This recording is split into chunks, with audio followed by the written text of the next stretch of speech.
I am Bill Hodges, and this is Spotlight on Government. And I have with us today Orlando Gudes. Orlando, glad to have you on a program. Thank you, Bill. City Council, Tampa, District 5. Yes, sir. Orlando Gudes, Tampa City Council, District 5. And that's a new job for you, really. It's a new job, it is. What made you decide you wanted to do this?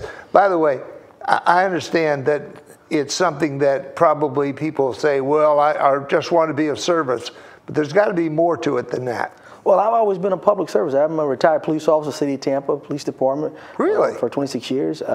So I've always been, per se, in the government, helping people, taking care of their needs, their problems. So jumping into the arena of politics was already in me. So when I decided to run for Tampa City Council, it was kind of like just a small transition, still doing the same type of work. People call, you try to answer their needs. So just follow Jane over here. Well, we both follow each other. How about that, huh? Came in at the same time. That's really wonderful. And you were with the police department for 26 years? Yes, sir. What was one of the most exciting things that happened to you in the police department? Or one of the most fulfilling things? I guess when I'm able to make a difference in someone's life, and then I can come back years later and I see that person, I'm sitting at a restaurant or at an event, and they come up and they call, hey, there's Coach, or that's Officer Gudes or Officer G, and they say, this is my family now, or he got me there on the right path, or he gave me the words to make me go down this path of a career choice. And that's the exciting feeling that I get when I see young people. It's not about arresting people all the time. No, not at all. I don't believe the arrest is for everybody. You put those in jail who need to go to jail at that particular time, but you have to have discretion in what you do. And I've always had discretion when I did as a police officer. Sometimes it got me in trouble having a little discretion, but I felt good at the end of the day to say, hey, I'll take whatever, but I felt good what I did, you know? When I was in the Air Force, I walked between commendation and condemnation the entire time. And if you're making a difference, that's always going to be the case. It is the case. You know, sometimes people will say, well, you should have done this, you should have done that. But at the end of the day, when you can sleep at night and say, hey, I felt I did the right thing, that's all that matters. And for me, hindsight's always 20/20. All the time. But I heard you mention coaching in there. And I saw that beautiful big ring that you've got. Kind of hold that up. Well, you know, I mean, there's a story there. Most people in Tampa know me as Coach Orlando, Coach Gudes. I've coached at many of the local high schools in town. Started several youth football cheerleading program in the city of Tampa. Brought unlimited football to Tampa as the first organization. I started with Unity Youth Football Conference in the east side of town of East Tampa. We had a new concept. I became the Southeast Regional Director for American Youth Footballers, which is one of the largest youth football programs in the country now. And I was able to go all across the country. My first team at Fair Oaks played a team out of Mexico. It was so exciting to see. Out of Mexico? Yes, it was so exciting. We had a tournament here, and they came over to play us. And the kids were baffled, like, they were speaking Spanish and doing signals, and finally, like anything, you had to adapt. And then finally, our kids were able to adapt to what they were doing and the signals and the language they were using to be able to play that game successfully. We lost. We lost. I mean, but it was an experience that most of those kids and myself will never forget. And you know what? They probably will forget the score. Oh yeah. Long after they remember the experience. What I like is when our little kids play, and I would go out there and I would watch them just sit there. And the score could be way 56-0, small kids. And after the game's over, they come up and say, Coach Orlando, we had a good time today. We had a great time today. They didn't care about the score. It wasn't much an issue. And then a few minutes later, the same group of kids that just played, those other kids, they're in the corner of our playing and roughhousing in the corner. So that's what I enjoy about it. I was an official for 17 years, and I did all the way through high school ball. And I really enjoyed the Sunday afternoon Pop Warner League, which was all kids, the little kids. Yep. And it was kind of fun because, you know, every once in a while I'd reach down and grab one of them by their butt and pull them back rather than throw a flag on them. You know, it was a learning experience for them. And I suspect as a police officer, a lot of what you did was a learning experience. Oh, every day is a learning experience because something's always new, and you've got to adapt to change. And that's what I'm used to, adapting to change. You know, making a difference when it counts.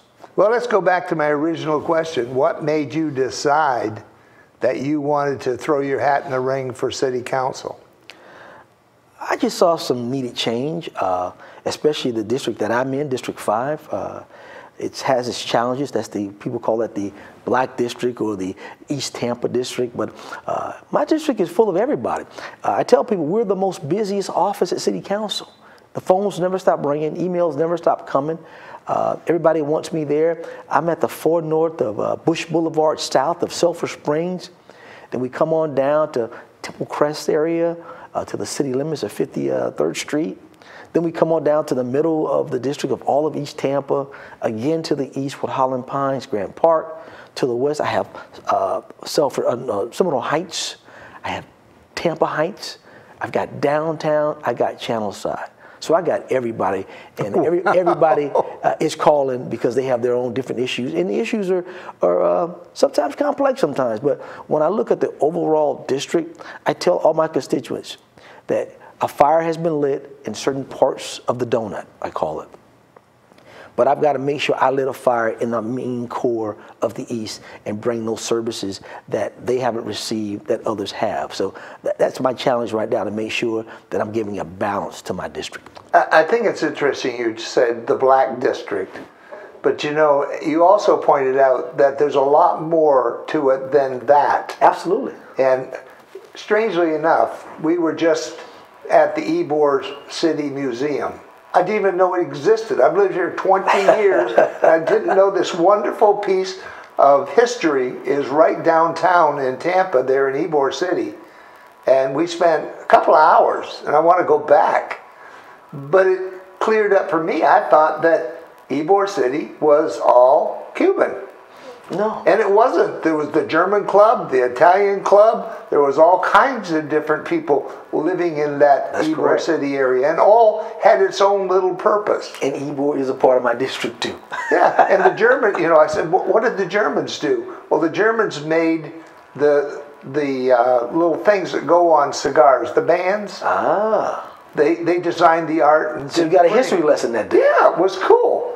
But I think sometimes we lump these areas together and say, well, that's the Black District, that's the rich district, that's this. And there are a lot of people in those areas that don't fit any of those descriptions. That's correct. That's why I say I have the most unique district, because everyone's moving around now in the district. You know, you look at, back in the day, people said, oh, this is all East Tampa. But then you get a few people that move into an area, and they say, well, I want to change the name of that area. Like I have Southeast Seminole Heights, still a part of East Tampa. Then I have Seminole Heights East, still East Tampa, some of Seminole Heights. You know, it's just the way people are thinking now is to get away and be inclusive of everybody now, and I think that's a good thing. I think it is. What are the things that you would like to see, first of all, for your district? What do you see the needs are, and what are you working on? And then we'll go on to the city of Tampa itself. Well, I think I knew some challenges already being a police officer, and I knew that there had not been a rescue car in the east side of town for probably roughly 15 years. Now we're speaking of rescue car. Let's define what a rescue car is. A rescue car, when you look at Tampa Fire Rescue, they have a fire engine. Okay. And you have a rescue car that's like the ambulance, and that unit. Oh, that's an ambulance. Correct, but it's called, the actual name is called an Advanced Life Support Unit. Okay. ALS. And then you see other ambulances that are not the fire, do not have the Tampa Fire on it. It's just a regular ambulance, and it's called Basic Life Support Unit, what they call a BLS. So I knew for many years that there was not an ALS unit in East Tampa. Really? In the whole of Tampa? In East Tampa. So that bothered me, and I guess it should bother the people there. Correct, but when you don't know, you don't know. And the people didn't know. They just figured, well, that's what we have, and we have the fire truck at Station 10 on 34th Street, and we got the other little fire truck over on Station 16 down by Broadway and 50th Street. And I was like, no, that's not right, because you have to have a rescue car to take people to the hospital. So if you got a rescue car way in the north end of town, past Hillsborough Avenue, or coming from downtown, that's a long way to go. So when the budget came out, minutes could make a difference all day long. And I just proposed to the administration when the budget came out that I wasn't happy with that, and we need to get some ambulance service there. And so now we have what they call a peak car there, and we kind of brokered a deal to where with the money we had to say, okay, this peak car, but we're going to make sure by the end of the year we have a full-time ambulance service, ALS unit, at Station 16. So right now I've been told that that car is up and running, and it's answering calls. And that just tells me that you were saying that within a few minutes of it actually being in, it started to go to work. Started to go to work. So that tells me that the gut feeling was right, and we got it right. What other things do you see in your district that need some work? Affordable housing, that's an issue all over the city in general, but we know that... How do you do that? Oh, man. I mean, right now, I think your studio apartment in Tampa, the average is about $1,700 a month. Let's try again. How do you do that with a worker that's making $7 an hour? I think the city needs to look at some of our own properties that we have, start looking at some incentives to some of the developers, and also what I consider a community business ordinance, to where if I give an incentive, let's get something back at community. So yes. I think it's got to be a win-win for both parties. I think that can happen. Hopefully the administration can see that. Our council is talking about these items. That's a big hot topic. The mayor has put together a affordable housing board, and the council has asked about some affordable housing issues as it relates to some of our CRA development units out of East Tampa, some of the other downtown channel side, to say that money, those TIF dollars, are built in for affordable housing. So we should be doing affordable housing with these developers. If we're giving incentives or we have these credits, we should be giving that to say you need to put affordable housing in some of these units that you're talking about that are $1,700 a month. You know, it's interesting, and I don't know if you've looked outside the city, but in Seattle, there is a very interesting project. They built what I'm going to call a hive, because it really makes me feel that way. These rooms that they have are long and thin. They all have a window on either side. They're very narrow. They're built, almost the inside are built more like a mobile home than they're built like a regular apartment, because everything is fitted. You know, you slide this door and it closes the bathroom, slide the door the other way and it closes off the closet, you know. Interesting. And they also gave each of the people who went in there a public transit pass to be able to use. And they have Wi-Fi for the entire building at high speed. And of course in Seattle, there's a lot of young people that want that. And it seemed to me, and the rent was, I don't know exactly what the rent was, but it was very, very low. And it was subsidized by several major companies. Well, what I always tell some of the city staff, you know, when every administration changes, you have different thought patterns. And I tell people, I don't want to hear this way we've always done it. Yes. No, we have to do it the new way, the way people are doing it. And we have to go other places to see what they're doing to bring it here, to make our citizens feel that they're a part of the process. They're a part of the dream. You know, what you said was very, very important. I don't want to let it go. There's an old saying, if I always do what I've always done, I'll always get what I've always got. Same results. But that ain't the truth anymore in times of change. Things change. And if I keep doing it what I've always done, it does not guarantee I'm going to get what I've got. That's correct. I'm probably going to end up in trouble. And you're very farsighted in what you're saying there, that we have to look outside and see what other areas are doing. You know, that makes the world change. That makes people's thought pattern change. If I go somewhere to see an idea, and I like to go places so I can bring those things back and say, hey, could this work here? How would it work? And that's the way I like to look at things. I don't like just things changing. Since I'm an old ball coach, the game changes. That's right. New rules. New rules, new formations change. And you got to adapt to those changes. And I think as an up-and-coming city, we have to adapt to a lot of changes. There is one area that I saw, and this is just maybe a personal question, but I've been reading about the Zion Cemetery. Oh, the Zion Cemetery. And the public housing that abuts it. It's maybe off the wall for you, but how's that going to affect, do you think, the public housing that's already there? It's going to affect public housing. I think that it's what I say to people, the dead has spoken. for many years, that area is blighted, is slum. People have succumbed to that thinking. And I think now that it has always been a site of bad history, it's come to roost, you could say. And I think the dead's talking. So I think now that it's been opened, I think now we'll be able to get some change in there and get those folks out of there, get them to some new places, new thought patterns. Housing comes in and now demolishes that stuff and make that site what do we need to make it as a memorial, and those other buildings that are in there, either tear them down and start the new build. And I think, and that's just why I say the dead is spoken. It's time for the change. I guess I just was worried about the people that are already living there. Well, I think housing, I've been in a couple of meetings. Where are they going to go? I think they're already, Tampa Housing has already started that process. Okay. I've got a meeting, I believe it's next Friday, that I'll be attending. I assume it's right in the middle of what you do. Right, it's back in my district. So right now I know Mr. Leroy Moy and Mr. Ryans. They were, when this story broke, they were right on it. They didn't hesitate. They started the process moving. So they haven't wavered. They haven't tried to hide anything. They've been transparent, and they're moving and working. And that's all we can ask them this time, and just keep us informed of what's going on. I know City Council, I made a motion about a month ago for City Council to go out to the site. The community said, where is City Council? I've been out there with Senator Roussan and Diane Hart and viewed the site. And now Roussan, Hart, and Senator Cruz and Senator and Representative Francis Driscoll, they're now getting a bill together in reference to cemeteries and the Zion Cemetery. So people are working, trying to make things better and make things right. And they're going to need some help to move.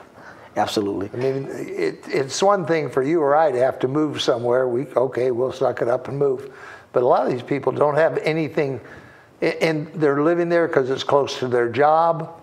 Well, I know Kathy Castro is working also with Mr. Ryan. She's our congresswoman, so, and that's a federal level. Tampa Housing is federal, so I know she's working them as well. So I know they're really working to try to make this transition for those folks that they're going to move out of there. We just don't know the whole plan yet, but I know they are really working on it. So these folks shouldn't be afraid they're going to be evicted and no place for them to go. No, I don't see that happening. No, sir. That's very important to me, Correct. and I know a lot of people. Right. Yeah, I don't see that happen. And they've assured, the housing has assured those folks in that community as well that they're going to find them housing. Well, let's talk about the city of Tampa. I know that Charlie, if he were sitting here, would say, we've got to apply more pipe. We've got to get more sewers built. We've got to replace sewers. What do you think are the more important things we have to do for the city itself? I love working with my council. I get along with them all. I understand them all. I understand where they want to go. Of course, Mr. Rand, I gave him a name when I first got there, the legend. He knows. I can look at him and kind of guide where he's going, his thought pattern. He's consistent, and I appreciate that. And sometimes I lean on him and just kind of watch him what he does.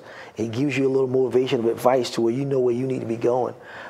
It's always good to have a mentor. Oh, man. Somebody that can shove you in the right direction. It's been there, done that, knows what's going on. He's done it. He's sharp as a knife. I mean, he doesn't bring, we all have our big books and all that. He has a piece of paper right there and one pen. So that just tells you he's already got it right there ready to go. The pipes program, we didn't, council didn't approve the water. We thought we're not ready for that. There was enough information to the public, and we voted to not do that project. We did go with the pipes program. We know the pipes are bursting. My family has a business, and the hydrants and pipes were bursting at the seams in our area. Water was running for days. No one came to fix it because they had so many crews out. Right, and that costs money. Costs money too. So we felt that the pipes program, to get those pipes going, is an important part. But there are a lot of different parts to this whole city. People say we're the next great city. We're not there yet. A lot of times you want conventions and things here. We don't have the space, and people won't come here. They go to Orlando, they go someplace else. So, of course, we're building the vending project downtown to get more hotel space and to get people in. We got the Super Bowl coming next year. We got a lot of things that are happening within the city. But I think for me, the more focal point of the city is that we got to make sure we're in the future. Making sure we're looking at housing programs for the future, looking at what other people are doing, looking at the economic impact. How are we going to have jobs for people? Who can we bring here? What big companies can we get to come here to offer those jobs?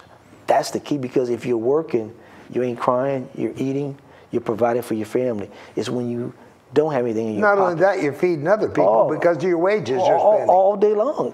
And that makes the economy boom. So we got to entice people to come here, and we have to go out and see what do they want to come here.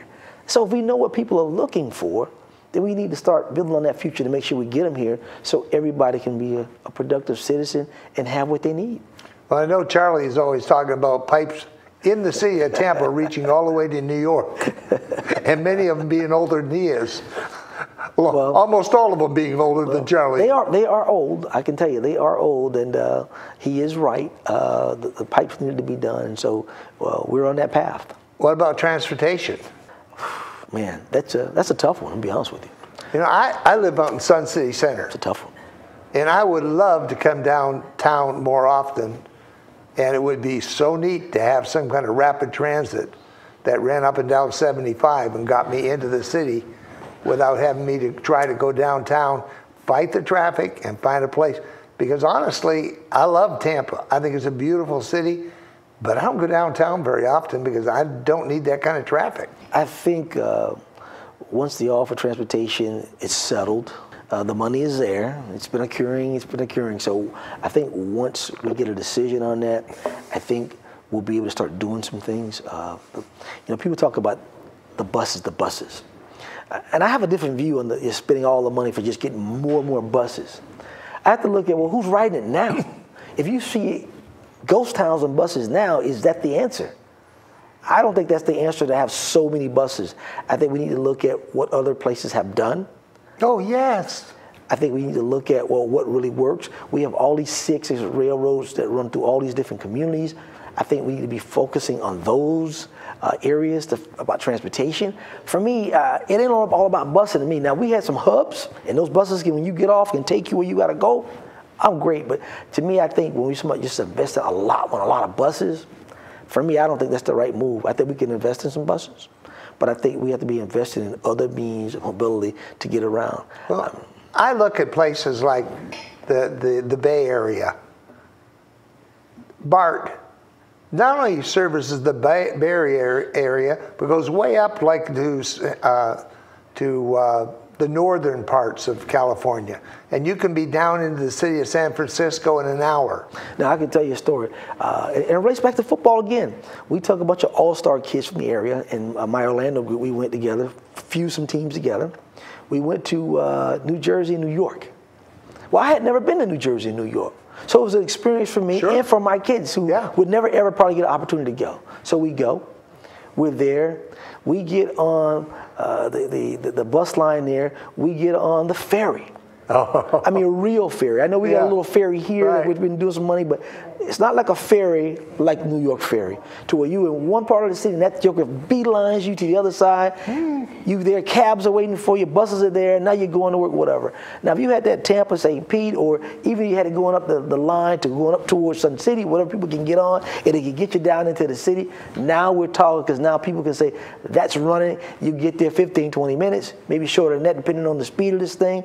But I can tell you, when I was in New York, that thing was moving so fast, we were to the other side of the bay in no time. So things like that piqued my interest. It was something new for me, and I think it's something that we can have here to really get things moving. Something's not right for every place, but there are things that are right for every place. That's correct. And if we just keep saying, well, we'll go back to horse and buggy, we've always done with buses, so we'll always stay with buses. I think there needs to be some forward thinking, just like you're saying. Well, I like your message. When I look at transportation, if you look back in the old days of Ybor City, you see all those streetcar lines. And that's how transportation was back in the day. Right. And Charlie brought that up. We had that back in the day. We got away from it. Right. That was getting everybody everywhere. So that's why I said we have to go. We have this money. We have to look at talking to the CXS railroads and the bus system to see where can we put hubs.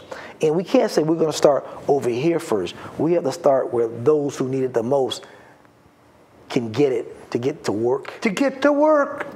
You know, Salt Lake City.